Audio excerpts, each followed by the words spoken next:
from your most watched, most trusted weather source. Today is a First Alert Weather Day. Well, it was definitely an active afternoon and evening for some of us here in eastern North Carolina, particularly for our South Inland counties. Craven County especially bore the brunt of the heaviest extent of showers and storms. And once again, you'll be on the table once more for some more activity as we head later on into the afternoon. And even going into next week, we'll be having more heat and storms, at least to watch out for. So once again, our first alert hazards going into Sunday, downpours and strong winds will be possible, hopefully not at the level of extent that we saw earlier today. And of course, the hot temperatures. This is how hot it was across really much of the Carolinas. It got up to 94 today in New Bern, 97 out towards Lumberton. So we were really dealing with some serious heat. Even heat index values at one point topped over the 100-degree mark in a few spots. Air temperatures right now sitting into the low to middle 70s, still sitting into the lower 80s down across the lower Cape Fear region. First alert live radar, there is some showers and storms across eastern North Carolina, and then we've got another batch of activity back down across the west. It is starting to lose steam,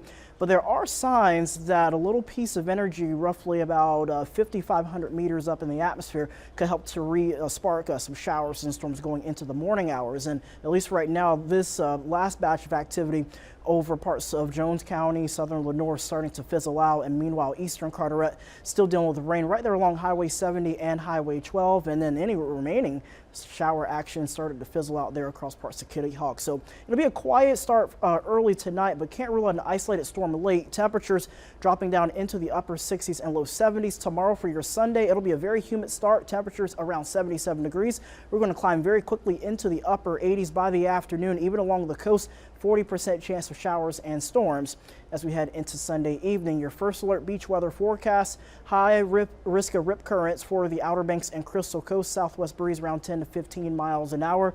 Overall, the storm coverage will be quiet early in the day, except for areas down along the Highway 264 corridor. Can't rule out an isolated thunderstorm or two sparking from that complex that's currently over South Carolina. Once we get past around sunrise or so, we're going to clear out very quickly, and depending on how much we clear out and how quickly we're able to heat up the temperatures will also dictate the amount of energy that we will work with for tomorrow, because by tomorrow afternoon and evening, there are signs, a lot of the forecast guidance is hinting at a complex, very powerful complex of showers and storms setting up across the area, mainly between 4 and 7 p.m. tomorrow afternoon and evening. And then heading into Monday, scattered clouds starting off yet again, very humid start, and then we could be dealing with a few pop-up storms as we head into Monday evening. And again, much of the rainfall amounts, 1/4 to a half an inch, maybe up to an inch in a few backyards, but overall, again, just want to be sure to have at least your WITN First Alert weather app to help time out these rain chances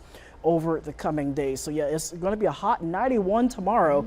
Some spots could get up to around 92, even close to 93. Wouldn't be surprised if we repeat what we saw today. Got up to 94 in New Bern, and we're barely getting started for the summer season.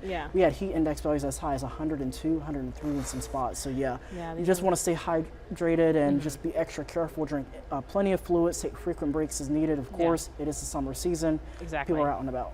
Yeah, for sure. These temperatures are not what I want to see. I know a few weeks ago we were talking about how we were in a drought. And now we're seeing kind of rain almost every day. So yeah, we went from a drought to 70s and 50s at night to now 90s and 100-degree index values, and even in some cases storms. So yeah, welcome to eastern North Carolina, where you'll experience multiple seasons in sometimes a week or a day. That's the perfect way to say it. All right, thanks, Russell. You.